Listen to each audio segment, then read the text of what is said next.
7ஆம் வகுப்பு சமூக அறிவியல் புத்தகம் முதல் பருவத்தில் அரசியல் கட்சிகள் அப்படிங்கிற ஒரு பாடம் இருக்குது. இந்த பாடத்துக்கான முழு எக்ஸ்ப்ளனேஷன் வீடியோ தான் இந்த வீடியோ. 10 நிமிஷத்தில் என்ன விளக்கம் அப்படிங்கிறத பார்க்க போகிறோம். கூடுதலாக இந்த பாடத்துக்கு பின்னாடி இருக்கிற புக் பேக் கொஷின் அதையும் நம்ம பார்க்க போகிறோம். சிம்பிளாக கம்ப்ளீட் பண்ணிடலாம். இந்த பாடத்தில் அரசியல் கட்சிகளை பற்றி பேசுகிறாங்க. அரசியல் கட்சினா என்னங்க? அதாவது இந்தியாவை பொறுத்த வரைக்கும் 1950 மக்களாட்சி நாடாக மாறியது. மக்களாட்சி நாடுனா என்ன? மக்களால் தேர்ந்தெடுக்கப்பட்ட பிரதிநிதிகள் இந்தியாவை ஆட்சி பண்ணுறாங்க. அதைத்தான் மக்களாட்சி நாடுன்னு சொல்லுவாங்க. மக்களின் பிரதிநிதிகள் அப்படின்னு பார்க்கும்போது இங்கே தான் அரசியல் கட்சிகள் அப்படிங்கிற ரோல் கண்டிப்பாக உள்ள வருது. அரசியல் கட்சிகள்னால் என்ன கொடுத்துருக்காங்கன்னு பாருங்கள். தன்னார்வத்தோடு ஏற்படுத்தப்பட்ட தனி மனிதர்களுடைய கூட்டமைப்பு. தனித்தனியான மனிதர்கள் எல்லாமே சேர்ந்த ஒரு கூட்டம் தான் அரசியல் கட்சி. அரசியல் கட்சி தான் மக்களாட்சியுடைய முதுகெலும்பு அப்படின்னு அழைக்கப்படுது. பொது கருத்துக்களை உருவாக்குறாங்க. அதாவது எல்லா மக்களுக்கும் தேவையான பொது கருத்தை உருவாக்கி அதை செயல்படுத்துவது அரசியல் கட்சி தான். எல்லாத்தையுமே அரசியல் கட்சின்னு சொல்லிட முடியுமான்னு கேட்டால் முடியாது. ஒரு அரசியல் கட்சினா 3 அங்கங்கள் அதில் இருக்கும். ஒரு தலைவர் இருப்பார், செயல் உறுப்பினர்கள் இருப்பாங்க, தொண்டர்கள் இருப்பாங்க. இப்படி 3 அங்கம் இருந்தால் தான் அது அரசியல் கட்சி. இப்படி 3 அங்கம் இருந்தால் ஒரு அமைப்பை அரசியல் கட்சின்னு சொல்லிடலாமான்னு கேட்டால் சொல்லிட முடியாது. இப்போ ஒரு சமூக அமைப்பு இருக்குதுன்னு வச்சுக்கோங்களேன். சமூக சேவை பண்ணுற அமைப்பு கூட அதில் ஒரு தலைவர் இருப்பார், செயல் உறுப்பினர் இருப்பாங்க, தொண்டர்கள் இருப்பாங்க. அவங்கள அரசியல் கட்சி நம்ம சொல்ல முடியுமா? சொல்ல முடியாது. அதுக்காகத்தான் 2 முக்கியமான நிபந்தனைகளை வச்சுருக்காங்க. ஃபஸ்ட்டு நிபந்தனை, ஒரு கட்சியானது 5 ஆண்டுகளாக அரசியல் செயல்பாடுகளில் ஈடுபட்டிருக்க வேண்டும். 5 வருஷம் அரசியலில் அந்த கட்சி இருக்கணும். 2வது விஷயம், அந்த கட்சியுடைய வேட்பாளர்கள் குறைந்தபட்சம் 6% வாக்கை இறுதியாக நடைபெற்ற பொதுத் தேர்தலில் வாங்கியிருக்கணும். அப்போ என்ன சொல்ல வர்றாங்கன்னு பாருங்களேன். அதாவது 5 வருஷமாக அவங்க அரசியலில் ஈடுபட்டு இருக்கணும். மக்களுடைய சப்போர்ட் அவங்களுக்கு இருக்கணும். 6% வாக்குகளை வாங்கியிருக்கணும். இந்த 2 நிபந்தனைக்கும் உட்பட்டு வந்தால் தான் அது அரசியல் கட்சின்னு நம்ம சொல்ல முடியும். ஒரு அரசியல் கட்சியுடைய பண்புகள் அப்படின்னா, அரசியல் கட்சி பொதுவான குறிக்கோள்களை உருவாக்கும், தனக்கென கொள்கைகளை கொண்டிருக்கும், திட்டங்களை கொண்டு வந்திருக்கும். அது மட்டும் இல்லாமல் அரசியலமைப்பின் வழியாக, அரசியலமைப்பில் என்னென்ன வழிமுறை சொல்லியிருக்காங்களோ அந்த வழிமுறைகள் மூலமாக அதிகாரத்தை கைப்பற்றுவதை நோக்கமாக கொண்டிருக்கும். தேசியம், தேச நலன்களை மேம்படுத்த முயற்சி பண்ணும். இப்படியெல்லாம் பண்ணாதான் அதை அரசியல் கட்சின்னு நம்ம சொல்ல முடியும். இங்கே ஒரு பாயிண்ட் கொடுத்துருக்காங்க பாருங்கள். கட்சியுடைய தேர்தல் அறிக்கை. தேர்தல் வரும்பொழுது நாங்கள் ஆட்சிக்கு வந்தால் என்னென்ன பண்ண போகிறோம் அப்படிங்கிற திட்டங்களை பற்றி சொல்லுவாங்க, கொள்கைகளை பற்றி சொல்லுவாங்க. இதை தான் தேர்தல் அறிக்கைன்னு சொல்லுவாங்க. இந்த அரசியல் கட்சிகளை பொறுத்த வரைக்கும் உலகத்தில் பார்க்கும்போது 3 வகையான அரசியல் கட்சிகள் இருக்குது. பொதுவாக 3 வகையான அரசியல் கட்சி இருக்குது. ஒரு கட்சி முறை, இரு கட்சி முறை, பல கட்சி முறை. ஒரு கட்சி முறை அப்படின்னா, ஒரு நாடு இருக்குதுன்னு வச்சுக்கோங்களேன். இப்போ நீங்கள் சீனாவுக்கு போகிறீங்க. சீனா, வடகொரியா, கியூபா இந்த நாட்டுக்கெல்லாம் போனீங்கன்னா அங்கே ஒரே ஒரு அரசியல் கட்சி மட்டும்தான் இருக்கும். வேறு எந்த கட்சியுமே இருக்காது. அந்த ஒரே கட்சி மட்டும்தான் ஆட்சியையும் நடத்தும். இந்த நாடுகள் பொதுவாக எப்படி இருக்கும்னா, பொது உடைமை பேசக்கூடிய நாடுகளாக இருக்கும். பொது உடைமை நாடுகளாக இருக்கும். இந்த நாடுகளை பார்த்துக்கோங்க. இங்கெல்லாம் பார்த்தீங்கன்னா ஒரே ஒரு கட்சி மட்டும்தான் இருக்கும். அவங்க மட்டும்தான் ஆட்சி பண்ணுவாங்க. வேறு யாருமே இருக்க மாட்டாங்க. இரு கட்சி ஆட்சி முறைனா 2 கட்சி இருக்கும். ஒரு கட்சி ஆளும் கட்சியாக இருக்கும், ஒரு கட்சி எதிர்கட்சியாக இருக்கும். இப்போ உதாரணமாக பார்த்தீங்கன்னா பிரிட்டன் அப்படின்னா இங்கிலாந்தில் 2 அரசியல் கட்சி இருக்குது. தொழிலாளர் கட்சியும் இருக்குது, பழமைவாத கட்சியும் இருக்குது. 2ல் யாராவது ஒருத்தவங்க எதிராக இருப்பாங்க, யாராவது ஒருத்தங்க ஆட்சி பண்ணுவாங்க. அமெரிக்காவிலையும் இதே மாதிரி தான் இருக்குது. குடியரசுக் கட்சியும் இருக்குது, ஜனநாயக கட்சியும் இருக்குது. இந்த நாடுகளை நோட் பண்ணிக்கோங்க. பிரிட்டன் மற்றும் அமெரிக்கா இந்த 2 நாட்டிலையும் இரு கட்சி முறைங்கிறது இருக்குது. அடுத்து பல கட்சி முறை. பல கட்சி முறைனா 3க்கு மேற்பட்ட அரசியல் கட்சிகள் இருந்தால் அதை பல கட்சி முறைன்னு சொல்லுவாங்க. உதாரணமாக சொல்லணுன்னா இந்தியாவை சொல்லலாம், ஃப்ரான்ஸு, ஸ்வீடன், நார்வே இந்த நாட்டிலெல்லாம் பார்த்திங்கன்னா பல கட்சி முறையானது இருக்குது. இப்படி உலகம் முழுக்க 3 வகையான அரசியல் கட்சிகள் இருக்குது. அடுத்து நம்ம இந்தியாவுக்கு வருவோம். இந்தியாவில் நிலவரம் என்னென்னு பார்த்தீங்கன்னா, இந்தியாவில் அரசியல் கட்சிகள் 3 படிநிலையில் இருக்குது. 1 தேசிய கட்சி, 2வது மாநில கட்சி, 3வது பதிவு செய்யப்பட்ட அங்கீகரிக்கப்படாத கட்சி, அதாவது சுயேட்சை கட்சின்னு சொல்லலாம். மொத்தம் 3 வகையான அரசியல் கட்சிகள் இந்தியாவில் இருக்குது. ஒவ்வொரு கட்சியும் கண்டிப்பாக தேர்தல் ஆணையத்தில் தங்களை பதிவு செய்து கொள்ள வேண்டும். சுயேட்சையாக இருந்தாலும் சரி, அரசியல் கட்சியாக இருந்தாலும் சரி, கண்டிப்பாக தேர்தல் ஆணையத்துக்கிட்ட பதிவு பண்ணணும். தேர்தல் ஆணையம்னா என்ன? தேர்தல் ஆணையம் புதுடில்லியில் இருக்குது. இதனுடைய தலைமையிடம் புதுடில்லி. இந்த ஆணையம் சுதந்திரமான அமைப்பு, சட்டப்படியான அமைப்பு, சட்டப்படியாக உருவாக்கப்பட்டிருக்கு. அது சுதந்திரமாகவும் செயல்படும். இந்த ஆணையம் தான் இந்தியாவில் தேர்தல்களை நடத்தக்கூடிய அதிகாரத்தை பெற்றது. இந்தியாவில் தேர்தலை நடத்துறது இந்திய தேர்தல் ஆணையம் மட்டும்தான் நடத்துவாங்க. சரி, இப்போ தேர்தல் ஆணையத்துக்கிட்ட பதிவு பண்ணணும் அப்படிங்கிறத பார்த்துட்டோம். ஈஸியாக போய் பதிவு பண்ண முடியுமான்னு கேட்டால் பதிவு பண்ண முடியாது. அரசியல் கட்சியை பதிவு பண்ணணுன்னா அதுக்கும் சில நிபந்தனைகள் இருக்குது. ஒருத்தர் இப்போ ஒரு அரசியல் கட்சியை ஓப்பன் பண்ணியிருக்காரு, அவர் போய் பதிவு பண்ணுறாருன்னு வச்சுக்கோங்களேன். அவர்கிட்ட சில நிபந்தனைகள் வைப்பாங்க. ஃபஸ்ட்டு நிபந்தனை, அவர்கிட்ட 100 உறுப்பினர்கள் இருக்கணும். ஒரு அரசியல் கட்சினா கண்டிப்பாக 100 உறுப்பினர்கள் இருக்கணும். வெறும் 100 உறுப்பினர்கள் இருந்தால் போதுமா அப்படின்னு கேட்டால் கிடையாது.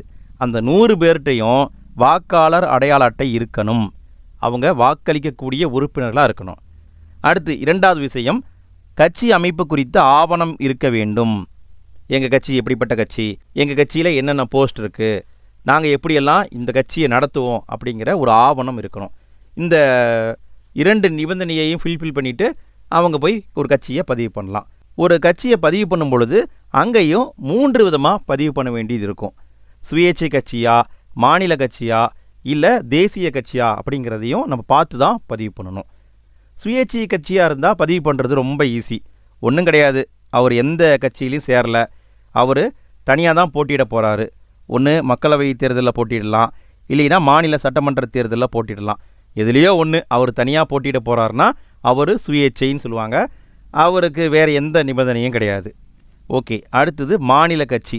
மாநில கட்சி அப்படின்னா இது பிராந்திய கட்சி அப்படின்னு சொல்லுவாங்க. மாநில கட்சியாக ஒரு கட்சியை தேர்ந்தெடுக்க அதுக்கு 4 ஆப்ஷன் கொடுப்பாங்க. ஃபஸ்ட் ஆப்ஷன், முதல் சாய்ஸ், ஒரு கட்சியானது மாநில சட்டப்பேரவை தேர்தலில் செல்லத்தக்க வாக்கில் குறைந்தபட்சம் 6% வாக்குகளை வாங்கியிருக்கணும். ஒரு எலெக்ஷன் நடந்திருக்கு, முன்னாடி நடந்த எலெக்ஷனில் ஒரு அரசியல் கட்சி செல்லத்தக்க வாக்கில் 6% வாங்கியிருந்தால் போதும். எங்கேயும் ஜெயிச்சிருக்குன்னு அவசியம் கிடையாது. 6% ஓட்டு இருந்தாவே அந்த கட்சியை மாநில கட்சின்னு சொல்லிடுவாங்க. ஓகேவா? இது ஃபஸ்ட்டு நிபந்தனை. இதை ஒரு கட்சி இதை கடைபிடிக்க முடியல. அதுக்கு அடுத்து செகண்ட் ஆப்ஷன், 2வது ஆப்ஷன், சட்டப்பேரவையில் மொத்த தொகுதி இருக்குது பார்த்தீங்களா, அந்த தொகுதியில் குறைஞ்சபட்சம் 3 தொகுதியில் வெற்றி பெற்றிருக்க வேண்டும். உன்னால் 6% வாக்கு தான் வாங்க முடியல, 3% இடத்துல ஜெயிச்சிட்டாவது வாப்பா அப்படின்னு சொல்லுவாங்க. இதையும் அவங்களால கம்ப்ளீட் பண்ண முடியலன்னு வச்சுக்கோங்களேன். அதுக்கு அடுத்த ஆப்ஷன் கொடுப்பாங்க. என்ன ஆப்ஷன்? சட்டப்பேரவை தேர்தலில் குறைந்தபட்சம் 2 தொகுதியிலேயாவது ஜெயிச்சிட்டு வாப்பா, 2 தொகுதியிலேயாவது ஜெயிச்சிட்டு வா அப்படின்னு சொல்லுவாங்க. இதையும் அவங்களால எதையும் பண்ண முடியலன்னு வச்சுக்கோங்களேன். இன்னொரு ஆப்ஷன் கொடுப்பாங்க, 25 தொகுதிக்கு ஒரு மக்களவை தொகுதி. அதாவது முன்ன நம்ம 3 பார்த்தோம்ல, 3மே மாநில சட்டப்பேரவை வச்சு பார்க்குறாங்க. ஆனால் இப்போ பார்க்குறது மக்களவை தொகுதி. மக்களவை சீட்லேயாவது நீ ஜெயிச்சிட்டு வாப்பா அப்படின்னு சொல்கிறாங்க. இதுலேயும் ஜெயிக்கலன்னா மாநில கட்சியே கிடையாது. இந்த 4 ஆப்ஷனில் ஏதாவது ஒரு ஆப்ஷனில் ஒரு கட்சியானது வந்துச்சுன்னா அதை மாநில கட்சின்னு சொல்லிடுவாங்க. இப்போ உங்களுக்கு புரிஞ்சுதா? அடுத்து தேசிய கட்சி. தேசிய கட்சிக்கும் இதே மாதிரி 4 ஆப்ஷன் இருக்குது. முதல் ஆப்ஷன், மக்களவை தேர்தலில் மக்களவை தேர்தல் நடக்கும் இல்லைங்களா, அந்த தேர்தலில் செல்லத்தக்க பதிவான வாக்கில் 6% வாக்கு வாங்கியிருந்தா, எங்கேயுமே ஜெயிக்கலை ஆனால் 6% வாக்கு வாங்கியிருக்காங்க அப்படின்னா அதை தேசிய கட்சியாக அறிவிக்கலாம். இது ஃபஸ்ட் ஆப்ஷன். 2வது ஆப்ஷன், இறுதியாக நடைபெற்ற மக்களவை தேர்தலில் குறைஞ்சபட்சம் 3 மாநிலங்களில் 2% தொகுதிகளில் வெற்றி பெற்றிருக்கணும். அதாவது மொத்தமாக 6% உன்னால் வாங்க முடியல, சரி 3 ஸ்டேட்டில் 2% தொகுதிகளில் ஜெயிச்சிட்டு வாப்பா அப்படின்னு சொல்கிறாங்க. இதையும் அவங்களால பண்ண முடியலன்னு வச்சுக்கோங்களேன். அடுத்த ஆப்ஷன், 1 அல்லது 1க்கு மேற்பட்ட மாநிலங்களில் 4 மக்களவை தொகுதி, 4 மக்களவை சீட்டாவது ஜெயிச்சிட்டு வா அப்படின்னு சொல்லுவாங்க. இதையும் பண்ண முடியலன்னு வச்சுக்கோங்களேன்.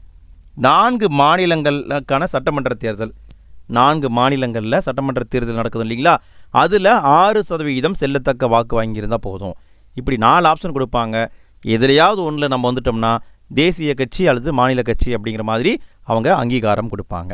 இது என்னங்கிறத திரும்பி நான் சொன்னதை ரிப்பீட்டாக போட்டு கேட்டிங்கன்னா உங்கள் மனசில் இன்னும் கொஞ்சம் நல்லா ஆழமாக பதியும்.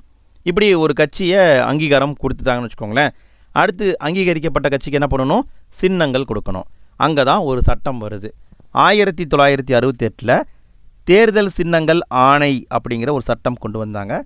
இந்த சட்டத்தின்படி ஒதுக்கப்பட்ட சின்னங்கள், ஒதுக்கப்படாத சின்னங்கள் அப்படிங்கிற 2 கேட்டகரியில் சின்னங்களை உருவாக்கி வச்சுருக்காங்க. ஒதுக்கப்பட்ட சின்னம் அப்படின்னா அங்கீகரிக்கப்பட்ட ஒரு கட்சிக்கு மட்டும்தான் அது சொந்தமானது. அதாவது நீங்கள் காங்கிரஸ் கட்சி மத்தியில் பார்த்தீங்கன்னா பாரதிய ஜனதா கட்சி இருக்குது, காங்கிரஸ் கட்சி இருக்குது. அவங்களுக்கெல்லாம் பார்த்தீங்கன்னா ஒரு சின்னம் கொடுத்துருப்பாங்க.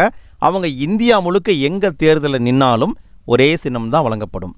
இப்போ மாநில கட்சியை பொறுத்த வரைக்கும், நம்ம தமிழ்நாட்டை பொறுத்த வரைக்கும் டிஎம்கே, ஏடிஎம்கே இவங்கெல்லாம் இருக்காங்க இல்லைங்களா, அவங்களுக்கெல்லாம் பார்த்தீங்கன்னா ஒரு சின்னம் கொடுத்துருப்பாங்க. அவங்க மட்டும்தான் அந்த சின்னத்தை பயன்படுத்த முடியும். இது பார்த்தீங்கன்னா ஒதுக்கப்பட்ட சின்னம். ஒதுக்கப்படாத சின்னம் அப்படிங்கிறது சுயேட்சை கட்சிக்கு கொடுப்பாங்க. சரிங்களா? அடுத்து இந்த சின்னங்களை பொறுத்த வரைக்கும் இங்கே பார்த்துட்டு வந்துடலாம்.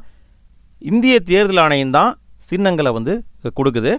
இந்த சின்னங்களை பொறுத்த வரைக்கும் விலங்குகளுடைய சின்னங்கள் வழங்குவதை தேர்தல் ஆணையம் நிறுத்தியுள்ளது. முன்னாடி பார்த்தீங்கன்னா விலங்குகளுடைய பிக்சரை கொடுத்துருக்காங்க, ஆனால் இப்போ கொடுக்கறது கிடையாது. கொடுத்துருக்கிறது அப்படின்னு பார்த்தீங்கன்னா யானை அந்த சின்னம் கொடுத்துருக்காங்க, சிங்கம் இந்த சின்னம் கொடுத்துருக்காங்க. 2 சின்னம் மட்டும்தான் இது வரைக்கும் வழங்கப்பட்டிருக்கு. யானை இருக்குது, சிங்கம் இருக்குது. மற்ற விலங்குகளுடைய சின்னத்தை இப்போ வழங்குறது கிடையாது. அதே மாதிரி மாநில கட்சின்னு வச்சுக்கோங்களேன், ஒரு அங்கீகரிக்கப்பட்ட கட்சிக்கு ஒரு சின்னம் கொடுக்குறாங்கன்னா இன்னொரு ஸ்டேட்டில் அதே சின்னத்தை வேறு ஒரு கட்சிக்கும் கொடுப்பாங்க. இப்போ உதாரணம் பாருங்கள், வில் அம்பு அப்படிங்கிறது ஒரு சின்னம். இந்த சின்னத்தை மகாராஷ்டிராவில் சிவசேனை கட்சின்னு ஒரு கட்சி இருக்குது, அந்த கட்சிக்கும் கொடுத்துருக்காங்க. எங்கே கொடுத்துருக்காங்க? மகாராஷ்டிராவில் கொடுத்துருக்காங்க. அதுவே ஜார்க்கண்ட் மாநிலத்தில் ஜார்க்கண்ட் முக்தி மோட்சா அப்படின்னு ஒரு கட்சி இருக்குது, அந்த கட்சிக்கும் கொடுத்துருக்காங்க. பாருங்கள், சின்னம் ஒன்று தான், மகாராஷ்டிராவிலையும் கொடுத்துருக்காங்க, ஜார்க்கண்ட்லேயும் கொடுத்துருக்காங்க. ஏன் கொடுத்துருக்காங்க? இந்த 2மே மாநில கட்சி. ஒருவேளை இந்த 2ல் ஏதோ ஒன்று தேசிய கட்சியாக இருந்தால் இந்தியா முழுக்க ஒரே ஒரு சின்னம் மட்டும்தான் அவங்களுக்கு வழங்கப்பட்டிருக்கும். ஓகே, சின்னத்தை பார்த்துட்டோமா? அடுத்து பார்த்திங்கன்னா பெரும்பான்மை கட்சி அப்படிங்கிறது இருக்குது. மெஜாரிட்டியாக ஜெயிச்சு வந்தாங்கன்னா பெரும்பான்மை கட்சி. சிறிய கட்சினா ரொம்ப கம்மியான இடத்துல ஜெயிச்சு வர்றது சிறிய கட்சி. எதிர்கட்சி அப்படிங்கிறது 2வதாக வரக்கூடிய கட்சி தான் எதிர்கட்சி. இதில் ஒரு பாயிண்ட்டை கவனிங்க. எதிர்கட்சி தலைவர் இருக்கார் பார்த்தீங்களா, அவருக்கு கேபினட் அமைச்சருக்கான அந்தஸ்து வழங்கப்படும். எதிர்கட்சி தலைவருக்கு கேபினட் அமைச்சருக்கான அந்தஸ்து வழங்கப்படும். அடுத்து வேறு என்ன கொடுத்துருக்காங்க அப்படின்னா, தேசிய கட்சிக்கும் பிராந்திய கட்சிக்கும் என்ன வித்தியாசம்னு கொடுத்துருக்காங்க. இப்போ தேசிய கட்சி அப்படின்னு எடுத்துக்கிட்டிங்கன்னா இந்தியா முழுக்க நடைபெறும் தேர்தலில் தேசிய கட்சி பங்கு கொள்ளும். இந்த கட்சிக்கு பொறுத்த வரைக்கும் சின்னத்தை நாடு முழுக்க ஒரே சின்னமாக தான் கொடுத்துருப்பாங்க. இப்போ உதாரணமாக காங்கிரஸ் அப்படின்னு பார்த்தீங்கன்னா கை சின்னம். இந்தியா முழுக்க காங்கிரஸ் எங்கே நின்னாலுமே அவங்களுக்கு ஒரே சின்னம்தான். சின்னம் வேறு யாருக்கும் தரமாட்டாங்க. அதே மாதிரி தேசிய கட்சி குறைஞ்சபட்சம் 4 மாநிலங்களில் வலிமை மிக்கதாக இருக்க வேண்டும். 4 ஸ்டேட்டில் ரொம்ப பவர்ஃபுல்லாக அவங்க இருக்கணும். மாநில பிரச்சனை, தேசிய பிரச்சனை, சர்வதேச பிரச்சனை, இதை பற்றியெல்லாம் தேசிய கட்சி விவாதிக்கும். அதே மாதிரி மாநில கட்சின்னு பார்த்திங்கன்னா ஒரு மாநிலத்துக்குள்ளே மட்டும்தான் அந்த கட்சியானது இருக்கும். அந்த கட்சிக்கு ஒரு சின்னம் கொடுத்துருப்பாங்க, அங்கீகரிக்கப்பட்ட ஒரு சின்னம் கொடுத்துருப்பாங்க. அந்த சின்னத்தை வேறு ஒரு ஸ்டேட்டில் இருக்கிற இன்னொரு கட்சி பயன்படுத்தலாம். ஏன்னா இது மாநில கட்சி. 1 அல்லது 2 மாநிலங்களில் இந்த மாநில கட்சியானது வலிமை உடையதாக இருக்க வேண்டும். இது பிராந்திய அல்லது மாநில நலன்களை வலியுறுத்துகிறது. மாநிலத்தை மட்டும்தான் மோஸ்ட்லி இவங்க கொஞ்சம் ஃபோக்கஸ் பண்ணுவாங்க. அவ்வளோதான் நண்பா, இந்த பாடத்தில் இவ்வளோ தான் கண்டென்ட் இருக்குது. என்னங்கிறத நீங்கள் புரிஞ்சிட்டா போதும். அடுத்து நம்ம பார்க்க போகிறது book back question. Friends, video பிடிச்சிருந்தது அப்படின்னா மறக்காமல் லைக் போடுங்க ஃப்ரெண்ட்ஸ். வீடியோ பற்றிய ஃபீட்பேக்கை கமெண்ட்டில் போட்டுவிடுங்க. உங்கள் ஃப்ரெண்ட்ஸ்க்கும் ஷேர் பண்ணுங்கள். இதே மாதிரி நம்ம ஆல்ரெடி வீடியோ போட்டிருக்கோம், அதுக்கான லிங்க் ஃபஸ்ட்டு கமெண்ட்டில் இருக்குது, வேணும்னா அதையும் பார்த்துருங்க.